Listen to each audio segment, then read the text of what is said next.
"We should protect you from any retaliation," Captain Park explained to the Dominion prisoners during a group meeting. "What happened on those worlds? That's not justice. It's just more violence. We won't let anyone harm you while you're under our protection." The prisoners looked at each other in disbelief.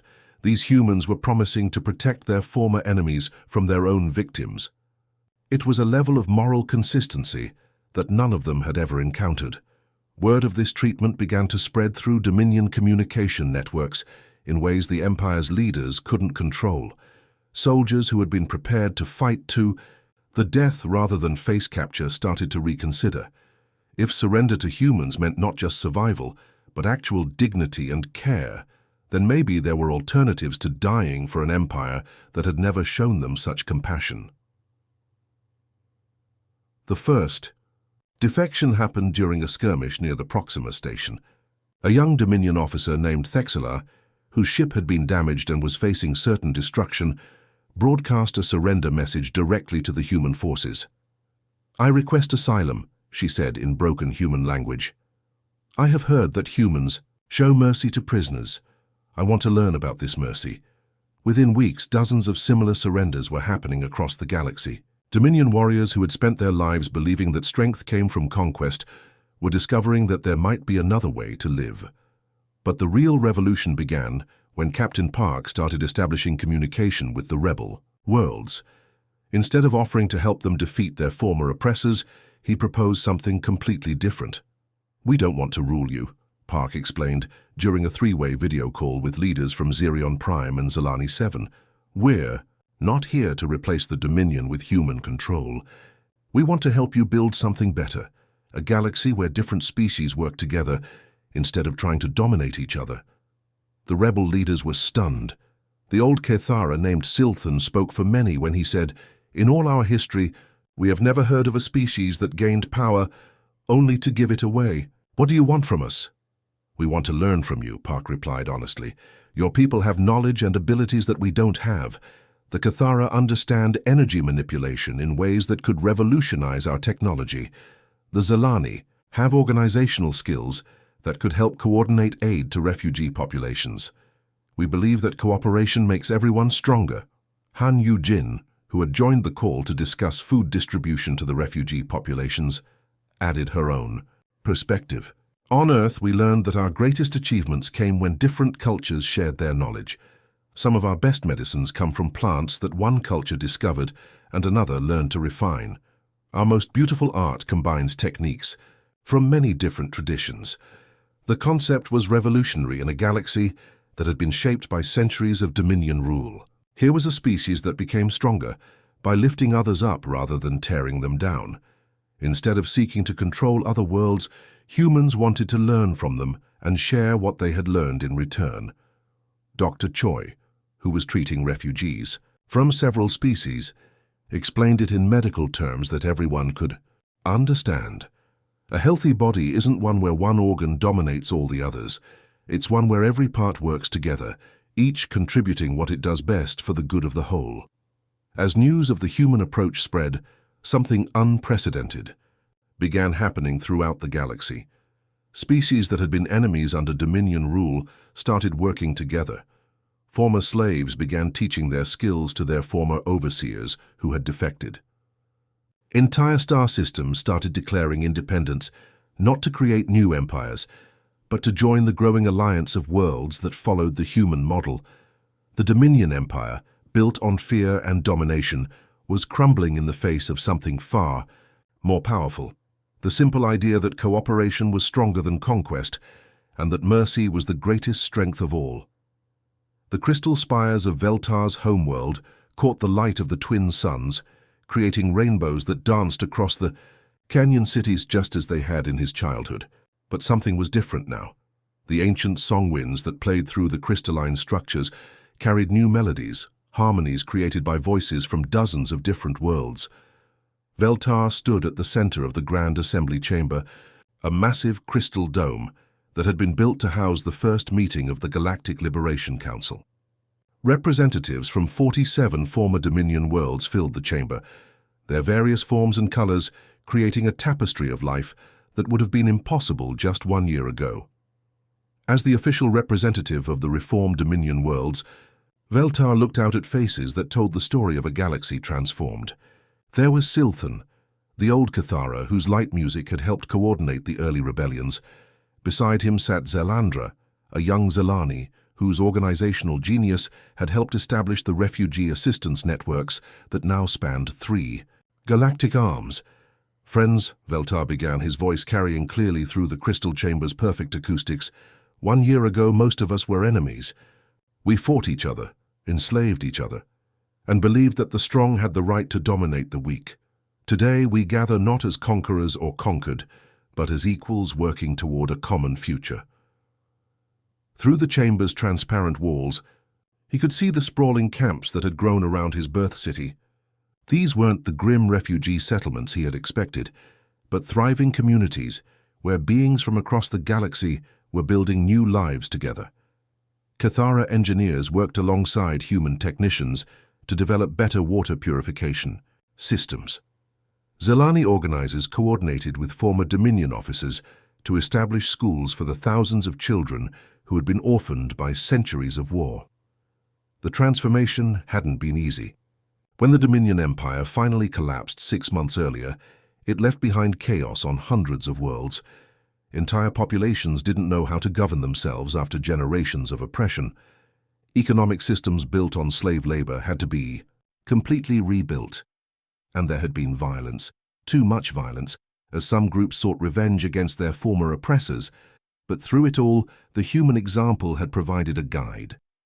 Captain Park, now serving as humanity's ambassador to the Liberation Council, had insisted on the same principles that had transformed Veltar's understanding of strength.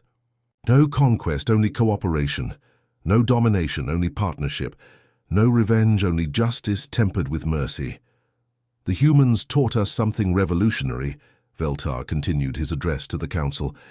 "They showed us that true strength comes, not from what you can take from others, but from what you can give to them." He gestured toward the viewing section, where human families sat alongside beings from a dozen different species. Park Minjun, now 9 years old, was showing a young Cathara child how to fold paper into the shape of a bird. So Young was teaching a group of Zelani youngsters a human singing game, their different vocal structures creating harmonies that no single species could achieve alone.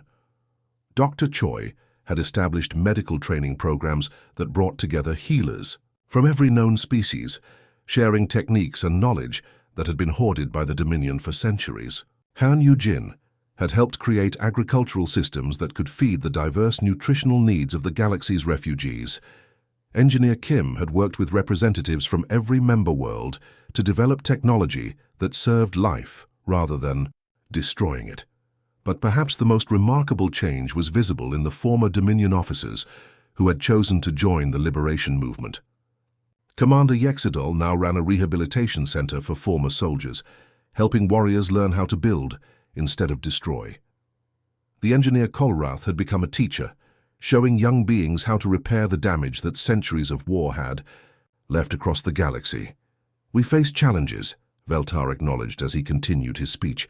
"There are still those who believe in the old ways, who think that peace is weakness and cooperation is foolishness.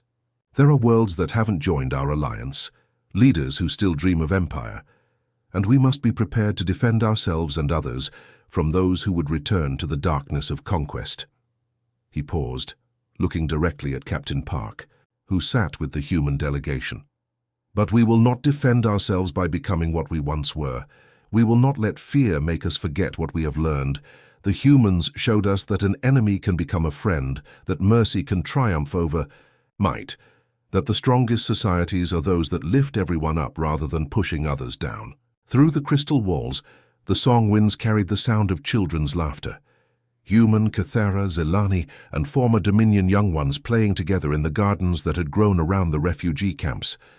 These children were learning languages their parents had never heard, sharing foods from worlds they had never seen, and forming friendships that crossed every line that had once divided the galaxy. "This is our future," Veltar said, his 6 eyes bright with emotion as he watched the children play.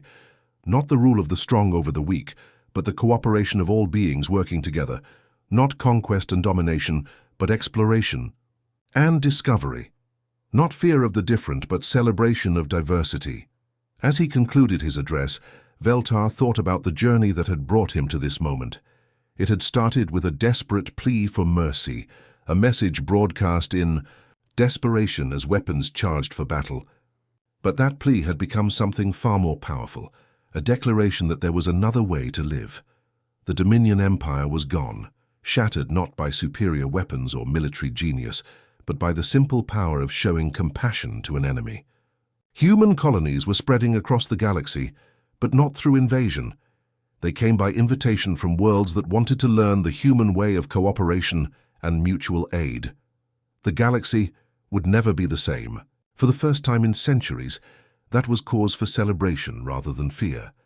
And in the crystal chambers of a world that had once sent out conquerors, the song winds now carried melodies of hope that would echo across the stars for generations to come. The transformation was complete, but the real work, building a galaxy based on cooperation rather than conquest, was just beginning. Tea as friends. The transmission ended as the Dominion fleet opened fire, but Veltar's words were already racing across space at the speed of light, carrying a message that would change everything. On 1,000 worlds, in slave quarters and resistance, hideouts, beings who had given up hope, heard a Dominion warrior speak of mercy and compassion, and they began to believe that maybe, just maybe, freedom was possible after all. The battle for the future of the galaxy had begun, but it wouldn't be won with weapons. It would be won with words and hope and the radical idea that enemies could become friends. Commander Zethkar's voice crackled through the communication system, filled with rage and disgust. Veltar, you have been corrupted by these primitive creatures. Your words are the babbling of a diseased mind. All ships, prepare to fire. We will cleanse this infection from the galaxy. But even as the Dominion fleet charged their weapons, something extraordinary was happening across the galaxy. Veltar's broadcast had reached far beyond the small battle happening around the Aurora. His words, spoken in the old tongue that every being in Dominion space understood, were being heard in places the commanders never expected. On the mining world of Zerion Prime, thousands of enslaved Cathara workers stopped their drilling machines and looked up at the speakers broadcasting Veltar's message.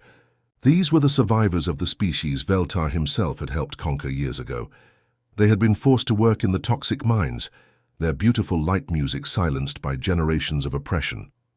"If humans can defeat our oppressors," whispered an old Cathara named Silthan, "perhaps we can too." Within an hour, the Cathara had taken control of the mining facility. Using their knowledge of the equipment, they turned the industrial machines into weapons, and the overseers who had tormented them for decades found themselves overwhelmed by beings they had considered broken and harmless. On Zalani 7, the peaceful species that Veltar had described to Dr. Choi began to organize in ways their captors never thought possible. The Zalani had never been warriors, but they understood systems and organization better than any species in the galaxy. They began coordinating with other slave worlds, using hidden communication networks to spread the word that resistance was possible.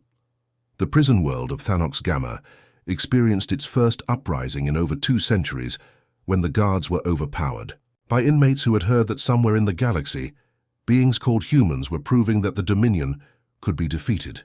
If these unknown primitives could win against impossible odds, then maybe the prisoners could too.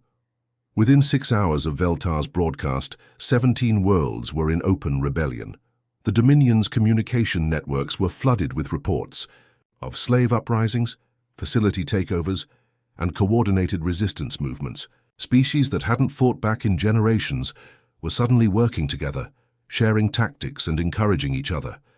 Meanwhile, around the Aurora, a very different kind of battle was taking place. The Dominion fleet had expected to face a small primitive vessel with weak weapons and simple tactics. Instead, they found themselves fighting an enemy that seemed to predict their every move.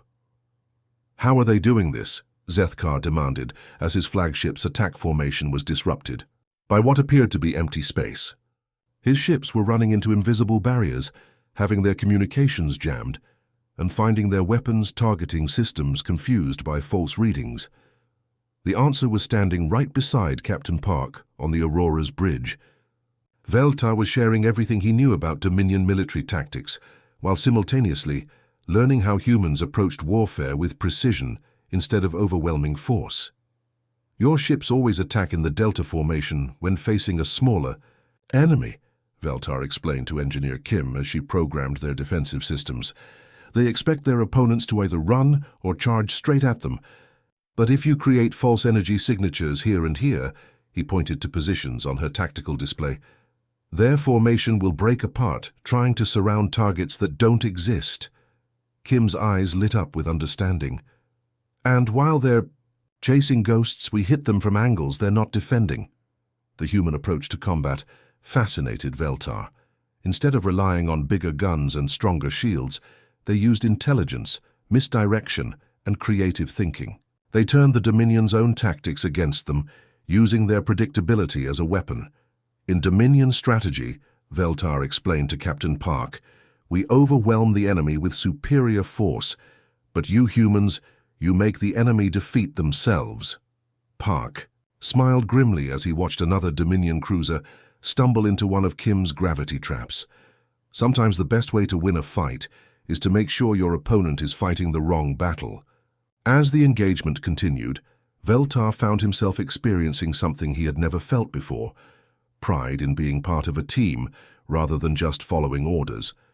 When he suggested modifications to the Aurora's shields based on Dominion technology, Kim and her engineers didn't just implement his ideas, they improved on them. When he warned them about Dominion boarding tactics, the security team developed countermeasures he never could have imagined. This is how you became so strong, Veltar realized aloud during a brief break in the fighting. Not by conquering others, but by learning from everyone you meet. Every person has something valuable to teach, Captain Park replied, even former enemies. The battle around Aurora was just one small engagement, but its effects were rippling across the galaxy.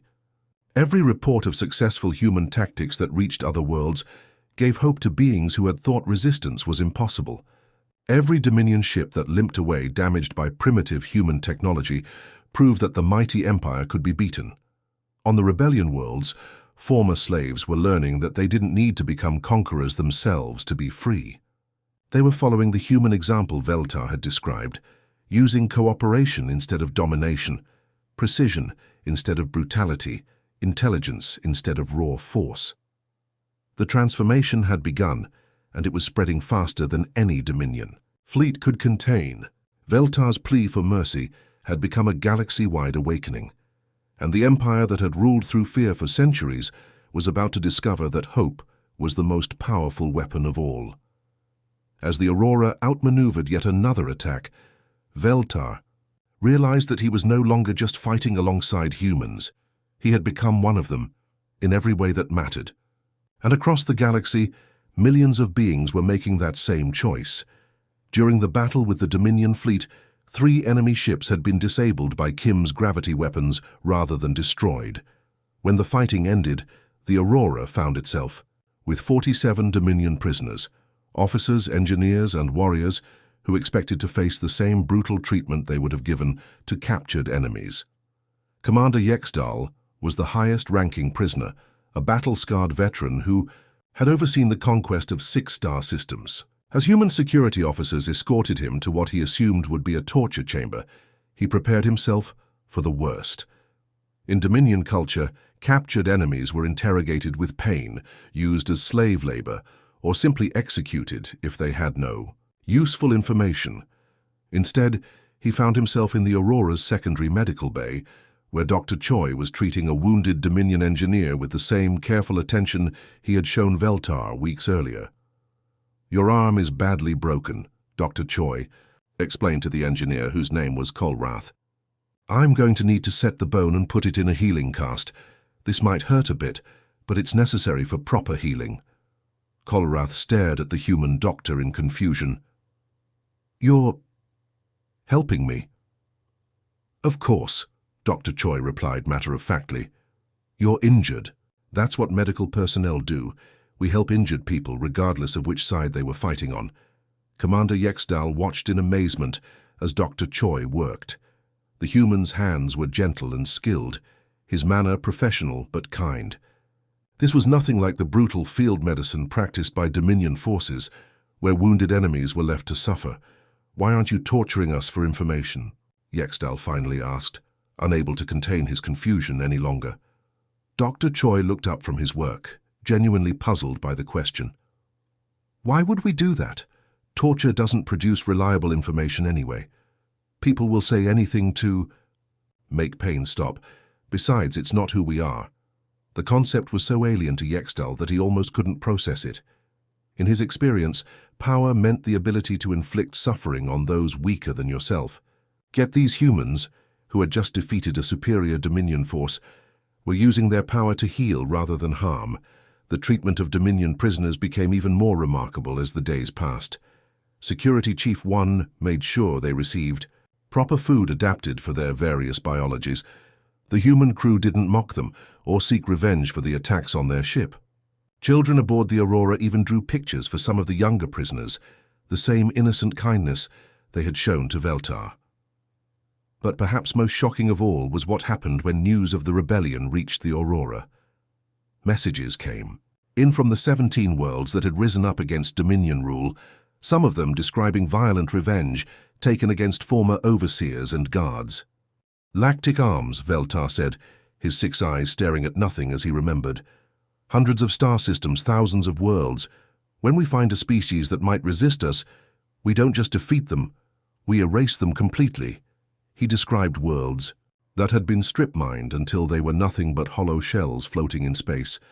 Entire ecosystems destroyed to fuel the Dominion war machine. Species that had taken millions of years to evolve, wiped out in a matter of days because they had something the Dominion wanted. "The Cathara were artists," Veltar continued, his voice growing quieter. "They created music with light itself, paintings that existed in 4 dimensions. Their culture was thousands of years old. We killed them all in one afternoon because their planet had rare minerals we needed for our ships." Dr. Choi listened without judgment, but Veltar could see the sadness in his eyes. "The Zilani were peaceful," Veltar went on. "They had never invented weapons because they had never needed them. They welcomed us as guests when we arrived. We enslaved their entire population within a week. Those who were too old or too young to work were eliminated." Veltar's voice broke as he described his own role in these atrocities. He had been a commander, responsible for processing conquered populations. He had personally overseen the enslavement of millions of beings, had given orders that resulted in the deaths of countless innocents. "I told myself it was necessary," Veltar said, his massive frame shaking. "That weaker species existed to serve stronger ones. That mercy was weakness. I believed these things because believing them made the killing easier." Dr. Choi remained quiet for a long moment after Veltar finished speaking. When he finally spoke, his voice was gentle but firm. "But you're here now," the doctor said quietly, "and you're questioning what you've done. You're feeling guilt and shame about your actions. That's the first step toward becoming something better." "How can you say that?" Veltar demanded, his eyes blazing with anguish. "How can someone like me ever become better? I have so much blood on my hands that entire oceans couldn't wash it clean." "Because," Dr. Choi replied, "recognizing that you've done wrong is the beginning of wisdom. Understanding that your victims were real people with hopes and dreams and families, that's the beginning of conscience. And having a conscience means you can choose to be different." For the first time in his long life, Veltar felt something he had never experienced before, the crushing weight of genuine shame. The human's compassion had acted like a mirror, showing him what he really was. And what he saw looking back was a monster. But Dr. Choi's words offered something else that Veltar had never imagined possible, the idea that even monsters could choose to change. 3 weeks had passed since Veltar's capture, and life aboard the Aurora had settled into a peaceful routine that the alien warrior never could have imagined. He had grown stronger under Dr. Choi's care, his wounds had healed, and he had even begun to enjoy his daily conversations with the crew. But that peaceful time was about to end. The alarm klaxons woke everyone on the ship at 600 hours. Veltar felt his stomach drop as he recognized the sound. It was the same alarm pattern the Dominion used when preparing for battle. Through the walls of his medical room, he could hear crew members running through the corridors, their voices tense with urgency. Captain Park appeared at his door within minutes, still adjusting his uniform. "Veltar, we need you to come to the observation deck. There's something you need to see." As they walked through the ship's corridors, Veltar could see the crew preparing for what might be their final battle. Engineers were rerouting power to the shields, weapons officers were checking their systems, and families were being moved to the ship's most protected areas. But despite the danger they were facing, no one looked at Veltar with anger or blame. The observation deck's large viewing windows showed a sight that made Veltar's heart sink. Surrounding the tiny Aurora were 12 massive Dominion warships, each one large enough to carry thousands of warriors. These weren't the exploration vessels that had been destroyed by Kim's gravity mines. These were full battle cruisers, the kind of ships used to level entire planets. "The Dominion 7th Fleet," Veltar whispered, recognizing the distinctive markings on the lead ship. "They don't just want me back, they want to make an example of you." The largest warship opened communication channels, and a familiar voice filled the Aurora's bridge. It was Commander Zethkar, Veltar's old superior, and one of the most ruthless officers in the Dominion military. "Primitive vessel," Zethkar's voice boomed through the speakers.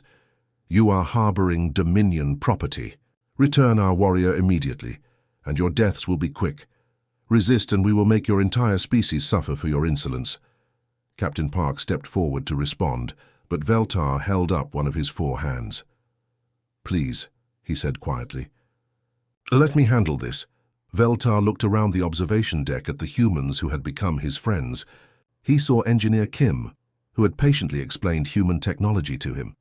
Dr. Choi, who had healed his wounds and shared stories of human history. Nutritionist Han, who had made sure he ate proper meals and told him about her grandmother's recipes. And he saw the children. Little Park Min-jun was there with his parents, clutching one of the drawings he had made of Veltar's homeworld. So Young stood next to her mother, her eyes wide with fear but still trusting that the adults would keep her safe. These children had shown him kindness without any thought of what they might gain from it. "I could end this," Veltar said to Captain Park. "I could signal Zethkar, tell him about your ship's weaknesses, your weapons, your crew size. I could ensure my rescue and your destruction." Park nodded calmly. "Yes, you could. The choice is yours." Veltar thought about what that choice really meant. He could return to his old life as a Dominion warrior, conquering worlds and enslaving species. He could pretend that the last 3 weeks had never happened, that he had never learned what mercy and compassion felt like, or he could choose something different. "No," Veltar said firmly, "I won't do that." He walked to the communication console and activated the broadcast system. But instead of contacting just the Dominion fleet, he set the signal to transmit on all frequencies. Every ship, every station, every world within 100 light years would hear his words. When he began to speak, it was in the old tongue, the sea. Ancient language that every Dominion citizen learned as children. His voice was strong and clear, carrying the weight of authority that came from his rank and reputation. "I am Veltar, 4th Claw of the Eastern Fleet, conqueror of the Zelani systems, victor of the Battle of Cathara Prime," he began, using all his official titles, so there would be no doubt about who was speaking. "For 3 weeks I have lived among the humans. I came to their ship as a warrior, prepared to enslave them for the glory of the Dominion. But they showed me something I had never seen before, mercy toward an enemy." His voice grew stronger as he continued. "They healed my wounds when they could have left me to die. They fed me when they could have let me starve. They treated me as a guest when they could have treated me as a prisoner. Their children drew pictures of my homeworld and asked about my family." In the background, he could hear Zethkar trying to cut off the transmission, but Kim's technical skills kept the signal broadcasting across the galaxy. "I have seen what we have become," Veltar continued. "We tell ourselves that conquest is strength, that mercy is weakness, that the strong have the right to enslave the weak. But I have learned something from these humans. Mercy is not weakness. Mercy is the greatest strength of all." His voice became urgent, pleading. "We have forgotten what it means to be civilized. We have forgotten that other beings have families. And dreams and hopes just like we do. We have become monsters, and we call it glory. Veltar could see the Dominion ships charging their weapons, preparing to destroy the Aurora regardless of his presence on board. But he kept talking, knowing that his words were being heard across the galaxy. "We must stop this madness," he said, his voice breaking with emotion. "We must remember what we were before we became conquerors. We must learn from these humans that there is another way to live, not as predators but as protectors, not as masters but..." Nutritionist Han Yu-jin arrived every morning with breakfast, carrying a tray of food that had been specially prepared for Veltar's alien biology. The first time she appeared, Veltar had tensed up, certain the food was poisoned or drugged. But Han simply set the tray down and began explaining what everything was.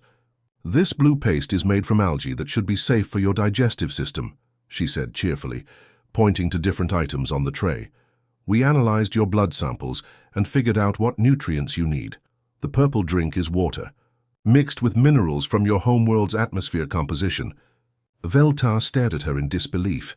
"You studied my biology to feed me properly?" "Of course," Han replied, as if it was the most normal thing in the world. "We can't have you getting sick from eating the wrong foods.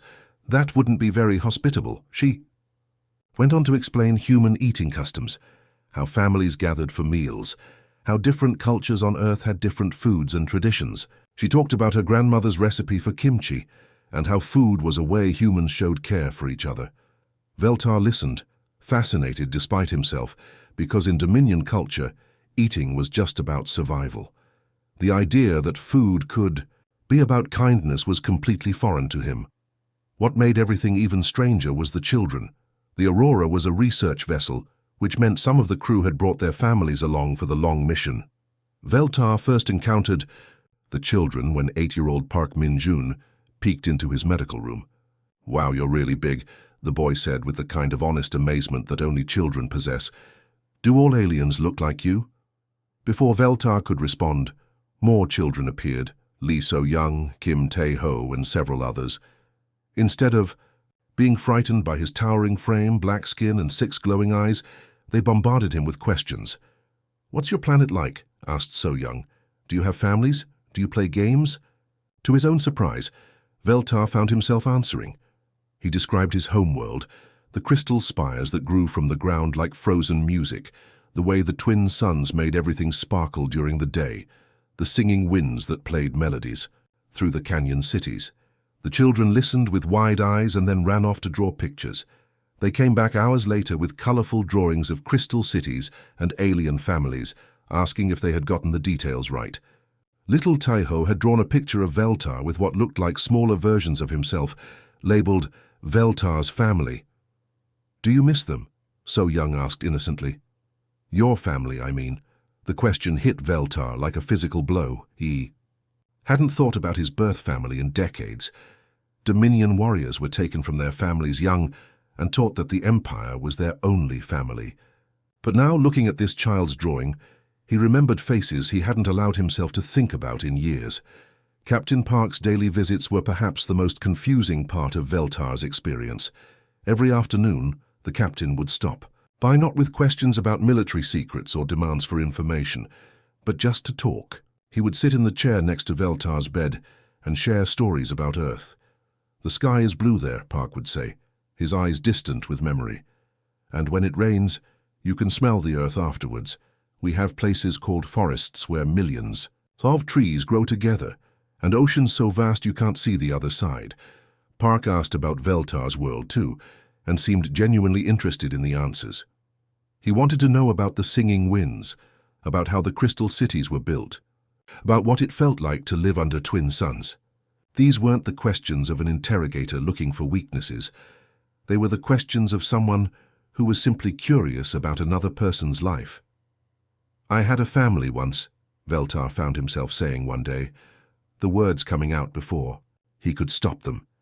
"Before the Dominion took me for warrior training, my birth giver sang with the wind music and my gene sire carved crystal sculptures."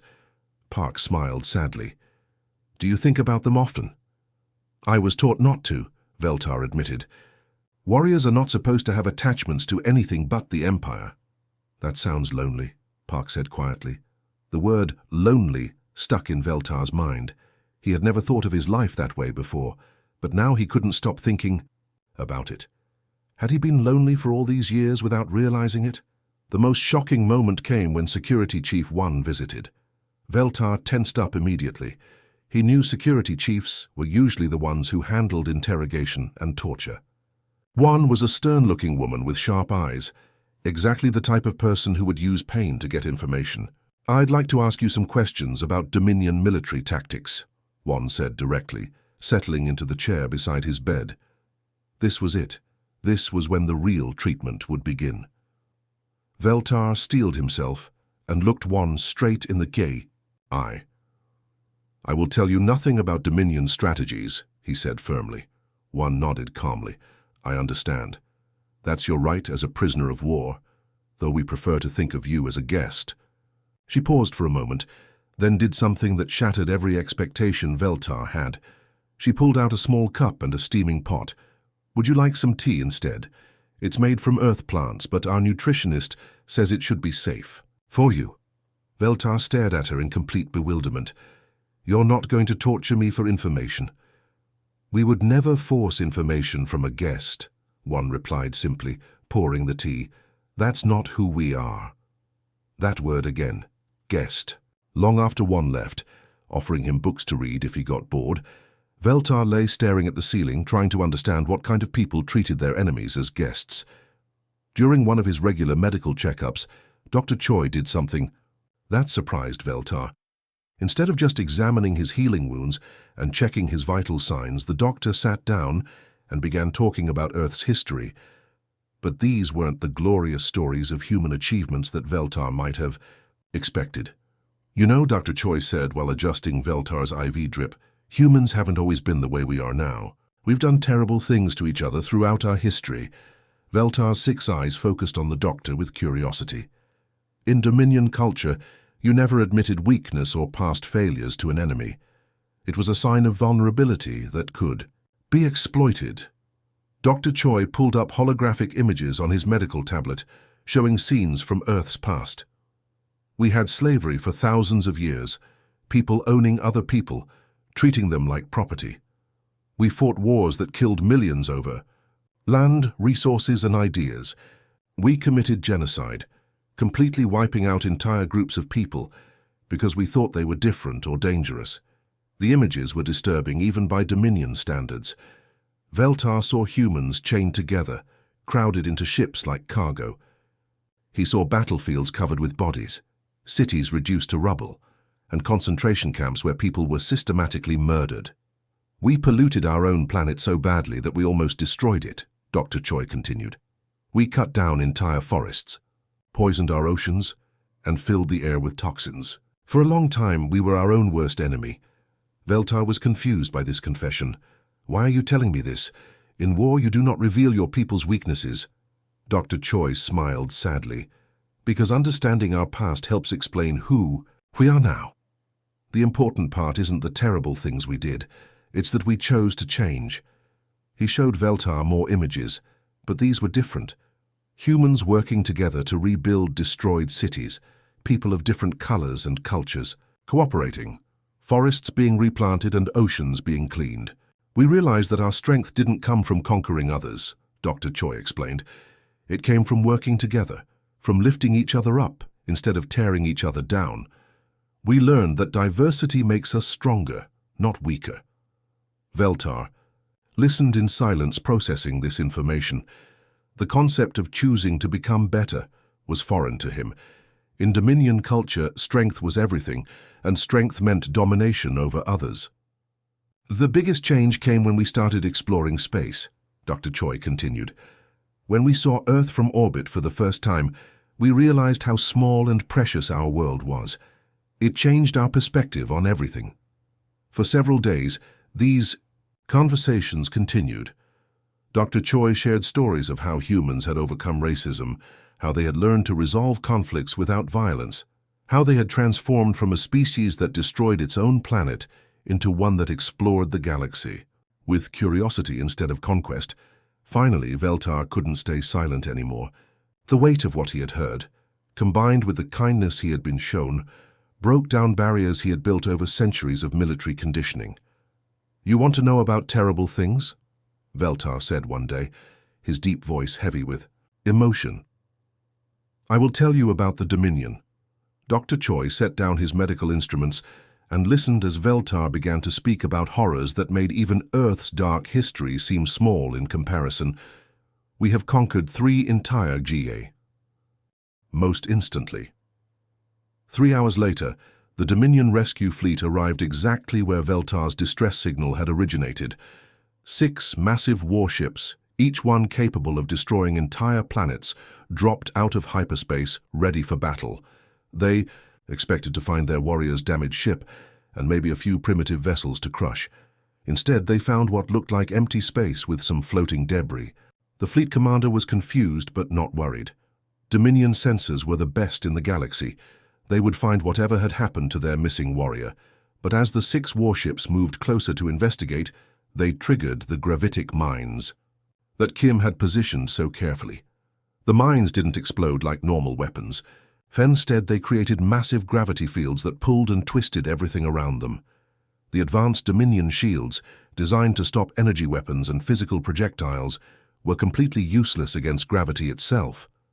The 6 warships were crushed like tin cans, their hulls torn apart by forces that bent space itself. In less than 30 seconds, the entire rescue fleet was nothing but glowing debris scattered across space. Aboard the Aurora, Veltar watched the destruction of his people's ships with shock and disbelief. He had expected the humans to be wiped out when the fleet arrived. Instead, they had destroyed 6 of the Dominion's most powerful warships without firing a single traditional weapon. But what happened next confused Veltar even more than the battle itself. Instead of celebrating their victory like proper warriors, the humans were excited about something completely different. "Look at this data." Kim was practically jumping with joy as she studied her scanners. "We got complete readings on their shield systems, their hull composition, their engine signatures, everything. The gravity mine explosions didn't damage the technology too badly," added Technician Ryu, another member of the team. "We can learn so much from the wreckage." Captain Park nodded approvingly. "Good work, everyone. Send out the recovery drones. Let's see what we can salvage." Veltar couldn't believe what he was hearing.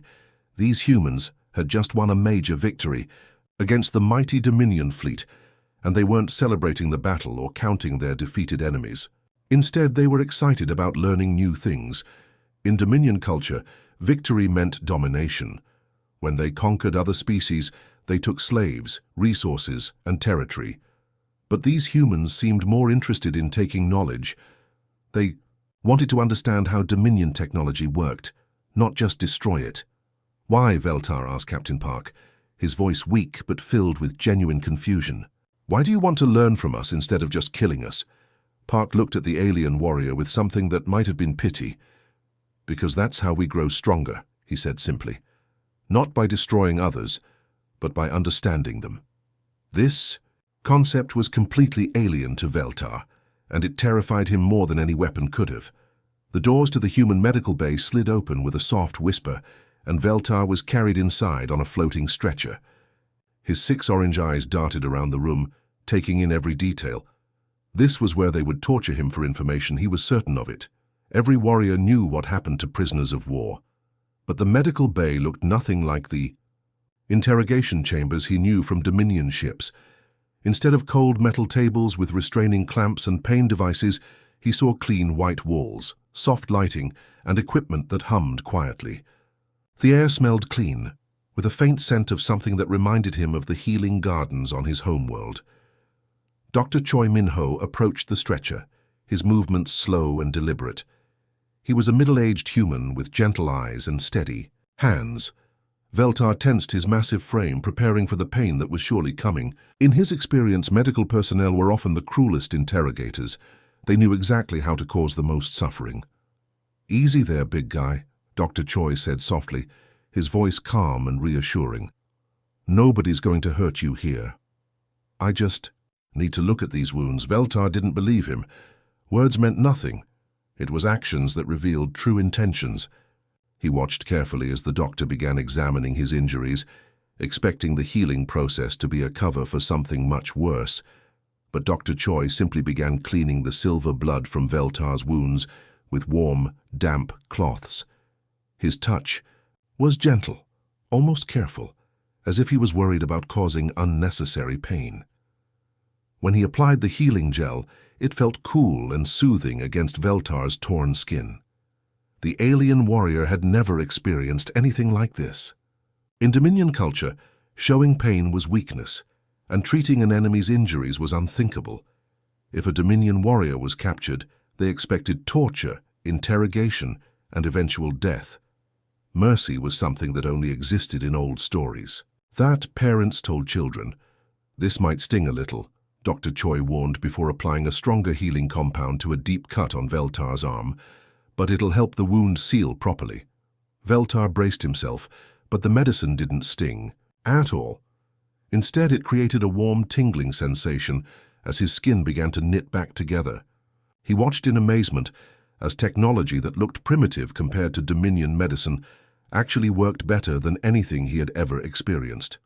Why? Veltar finally managed to ask, his voice rough and uncertain. His universal translator had been working to understand human language patterns, and now he could speak their words, even if they came out broken and hesitant. Dr. Choi looked up from his work, genuinely confused by the question. Why what? Why? Heal me. Veltar struggled with the words. I am enemy.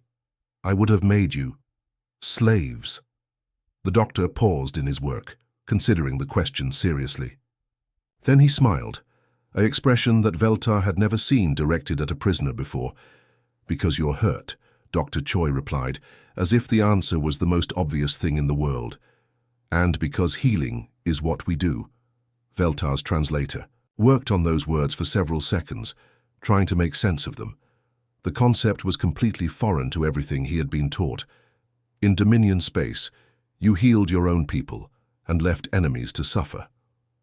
Mercy was a sign of weakness that other species would exploit, but I am not your people, Veltar said slowly.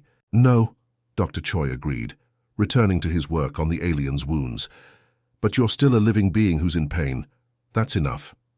As the hours passed, Veltar began to realize that this wasn't some elaborate torture technique. The humans really were just helping him. Dr. Choi checked on him regularly, adjusting his treatment and making sure he was comfortable.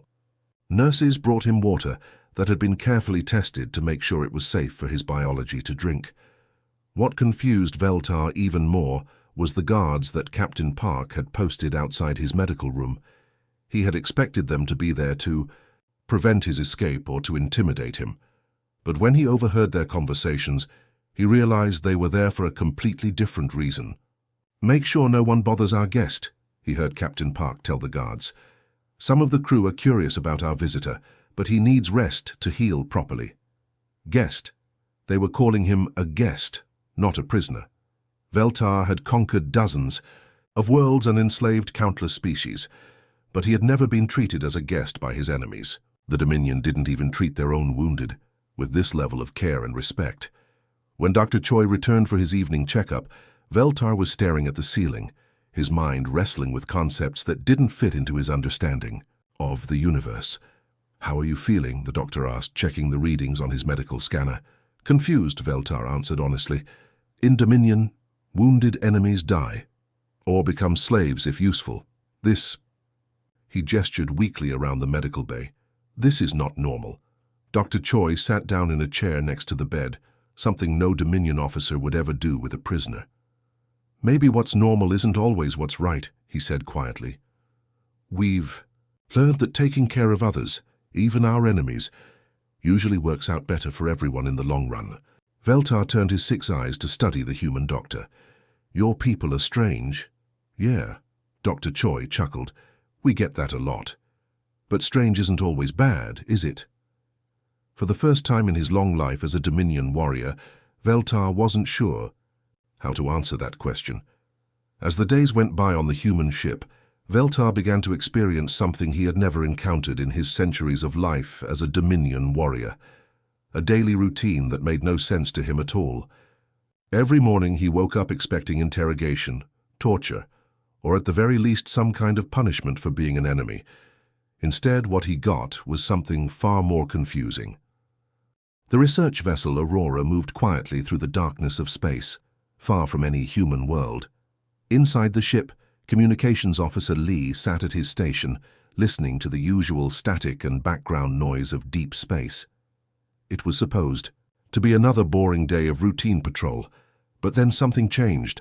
A weak signal came through the speakers, not human, not anything they had ever heard before.